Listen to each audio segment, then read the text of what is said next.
Assalamualaikum warahmatullahi wabarakatuh. Salam santun, salam hormat buat sahabat-sahabat semua, buat sahabat subscribe dimanapun kalian berada. Di kesempatan kali ini semoga kita semua diberikan kesehatan sahabat, diberikan kesehatan jasmani, diberikan kesehatan rohani, diberikan rizki yang berkah, diberikan rizki yang barokah, diberikan rizki yang berlimpah ruah. Amin amin ya rabbal alamin. Di kesempatan kali ini saya akan berbagi amalan, berbagi cara, yaitu untuk mengamalkan surat Al-Fatihah ya sahabat. Surat Al-Fatihah, supaya surat Al-Fatihah ini bisa dijadikan sebuah ilmu, bukan cuma ilmu ya sahabat. Jadi kita harus bisa membedakan antara ilmu dan ilmu gitu sahabat. Karena surat Al-Fatihah itu banyak orang bisa dan juga banyak orang yang mengerti ketika baca surat Al-Fatihah. Tapi ketika buat nangani seseorang yang kena penyakit panas, atau anak kecil kena penyakit panas, atau orang kerasukan, itu tidak bisa menjadikan sebuah kesembuhan gitu sahabat. Lain kalau misalkan kita mempunyai surat Al-Fatihah atau amalan surat Al-Fatihah, yaitu yang dijadikan sebuah ilmu gitu sahabat, ilmu. Jadi harus bisa dibedakan antara ilmu dan ilmu. Kalau ilmu banyak orang bisa, bahkan anak kecil juga pada bisa baca surat Al-Fatihah.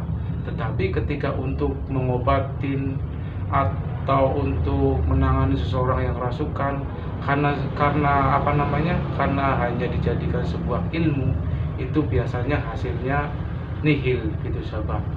Tidak menjadikan seseorang itu yang tadinya kesurupan tiba-tiba sembuh, atau misalkan anak kecil yang tadinya kena penyakit panas, ketika dibacakan surat Al-Fatihah itu juga tidak sembuh karena tidak dijadikan sebuah ilmu gitu sahabat.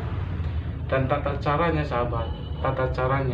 ketika sahabat semua pengen menjadikan sebuah ilmu dari surat Al-Fatihah, sahabat lakukan riyadoh ya sahabat.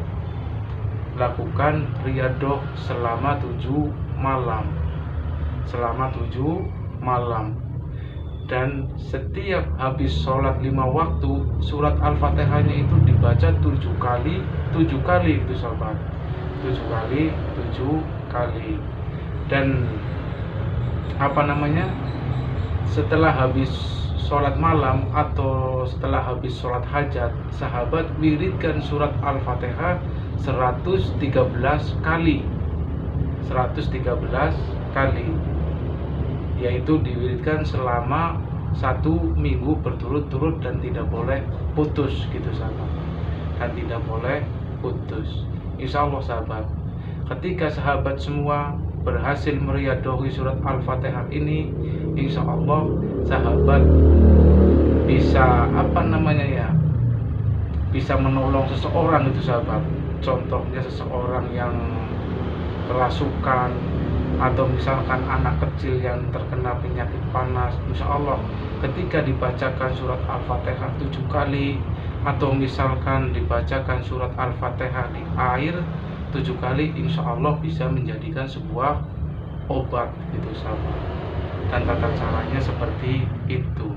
Semoga apa yang saya bagikan ini, apa yang saya berikan ini menjadi bermanfaat untuk sahabat-sahabat semua, berguna untuk sahabat-sahabat semuanya. Saya akhiri video ini. Assalamualaikum warahmatullahi wabarakatuh.